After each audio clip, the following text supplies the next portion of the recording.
Welcome to ஒரு grammar 30 days spoken English சேலஞ்ச்ல இன்னைக்கு நம்ம டே 8ஓட சின்ன ரீகால்ல தான் இருக்கும். ஜெனரலி பாஸ்ட் டென்ஸ் அப்படின்னா என்ன?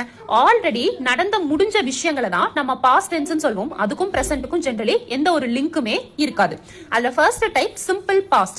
சிம்பிள் பாஸ்ட் அப்படின்னா என்ன அர்த்தம்னா, இப்போ நம்ம இங்க பிரசன்ட்ல இருக்கோம், ஆல்ரெடி பாஸ்ட்ல அந்த விஷயம் நடந்து முடிஞ்சிருச்சு. நடந்து முடிஞ்ச விஷயத்த நம்ம பிரசன்ட்ல சொல்றது தான் சிம்பிள் பாஸ்ட். அதோட ஃபார்மேட் எப்படி இருக்கும் அப்படின்னு பாத்தீங்கன்னா சப்ஜெக்ட் பிளஸ் verb to ஃபார்மேட்ல இருக்கும். Example you studied English yesterday.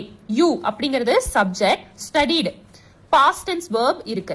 you studied English yesterday. நேத்து நீ இங்கிலீஷ் படிச்ச. சோ நடந்து முடிஞ்ச ஆக்ஷனை பிரசன்ட்ல சொல்றது தான் சிம்பிள் பாஸ்ட். அடுத்தது past continuous. So past continuous என்னன்னா, நம்ம பிரசன்ட்ல இருக்கோம், பட் பாஸ்ட்ல ஒரு இடத்துல அந்த விஷயம் ஆரம்பிச்சு ஆன் கோயிங்ல இருக்கு, இன்னும் அது கம்ப்ளீட் ஆகல. பட் இந்த ஆன் கோயிங்ல இருக்க இந்த இடத்துல இருக்க விஷயத்த பத்தி இங்க நம்ம பேசுறது தான் பாஸ்ட் கண்டினியூஸ். இதோட ஃபார்மேட் எப்படி இருக்கும்னா subject plus was or were plus verb 1 plus ing ஃபார்மேட்ல இருக்கும். நல்லா தெரிஞ்சுக்கோங்க, எப்படி பிரசன்ட் டென்ஸ்ல ஒரு விஷயம் வந்து நம்ம எக்ஸாக்ட்டா அந்த டைம்ல பண்ணிட்டு இருக்கிறத சொன்னமோ, அதே மாதிரி பாஸ்ட் கண்டினியூஸ்ல எக்ஸாக்ட்டா அந்த டைம்ல நான் பண்ணிட்டு இருக்கிறத பிரசன்ட்ல சொல்றது தான் past continuous. you were studying when the phone rang. So phone அடிச்சிட்டு இருக்கும் போது நீ படிச்சிட்டு இருந்த, எக்ஸாக்டா அந்த இடத்துல நீ படிச்சிட்டு இருந்த போன் அடிக்கும் போது அப்படிங்கறத நம்ம சொல்றோம்ல, அதுதான் பாஸ்ட் கண்டினியூஸ். எக்ஸாக்டா அந்த இடத்துல என்ன விஷயம் நடந்துச்சோ அதை அப்படியே சொல்றதுதான் பாஸ்ட் கண்டினியூஸ். அடுத்தது பாஸ்ட் பெர்ஃபெக்ட். இது என்னன்னா, நான் பிரசன்ட்ல இருக்கேன், சோ பாஸ்ட்ல எனக்கு 2 ஆக்ஷன் நடந்திருக்கு. நல்லா தெரிஞ்சுக்கோங்க, சிம்பிள் பாஸ்ட்னா ஒரு ஆக்ஷன் தான் நடந்திருக்கும், பட் இங்க பாஸ்ட் பெர்ஃபெக்ட்ல 2 ஆக்ஷன் நடந்திருக்கு. அப்ப இந்த ஆக்ஷன் நடக்கிறதுக்கு முன்னாடியே, நல்லா தெரிஞ்சுக்கோங்க, இந்த ஆக்ஷன் நடக்கிறதுக்கு முன்னாடியே இந்த ஆக்ஷன் நடந்து முடிஞ்சிருக்கும்.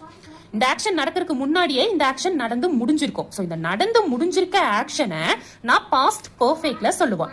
செகண்ட் ஆக்ஷனை நான் சிம்பிள் பாஸ்ட்ல சொல்லுவேன். சோ இப்படி இந்த 2 ஆக்ஷன்ல ஃபர்ஸ்ட் ஆக்ஷன் நடந்து முடிஞ்சிருக்கிறத நான் பாஸ்ட் பெர்ஃபெக்ட்ல யூஸ் பண்ணுவேன். அது என்ன ஃபார்மேட்ல சொல்லுவேன்னா subject plus had plus verb 3 ஃபார்மேட்ல சொல்லுவேன்.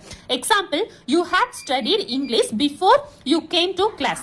சோ இதுல வந்து கிளாஸ்க்கு வரதுக்கு முன்னாடியே நீ இங்கிலீஷ் படிச்சு முடிச்சிருந்த அப்படின்னு சொல்றாங்க. இதுல ஃபர்ஸ்ட் ஆக்ஷன் நீ இங்கிலீஷ் படிச்சது. சோ அந்த இங்கிலீஷ் படிச்ச ஃபர்ஸ்ட் ஆக்ஷனை subject plus had plus verb 3 ஃபார்மேட்ல சொல்லிருக்கு. செகண்ட் இத சப்ஜெக்ட் பிளஸ் verb 2 சிம்பிள் பாஸ்ட்ல சொல்லிருக்கோம். அடுத்தது பாஸ்ட் பெர்ஃபெக்ட் கண்டினியூஸ். இது எக்ஸாக்ட்டா பிரசன்ட் பெர்ஃபெக்ட் கண்டினியூஸ் மாதிரி, பட் அது பாஸ்ட்ல நடந்திருக்கும். சோ ஒரு ஆக்ஷன் லாங் ஆக்ஷன் பாஸ்ட்லயே ஆரம்பிச்சு பாஸ்ட்லயே முடிஞ்சிருக்கும், பட் அது லாங் ஆக்ஷனா இருக்கும். ஃபார்மேட் என்னன்னா subject plus had plus been plus verb 1 plus ing. you had been studying for 2 hours before you came to class. So இவங்க 2 hours படிச்சுட்டே இருந்தாங்கங்கிறது தான் நம்ம சொல்றோம். ஓகேங்களா?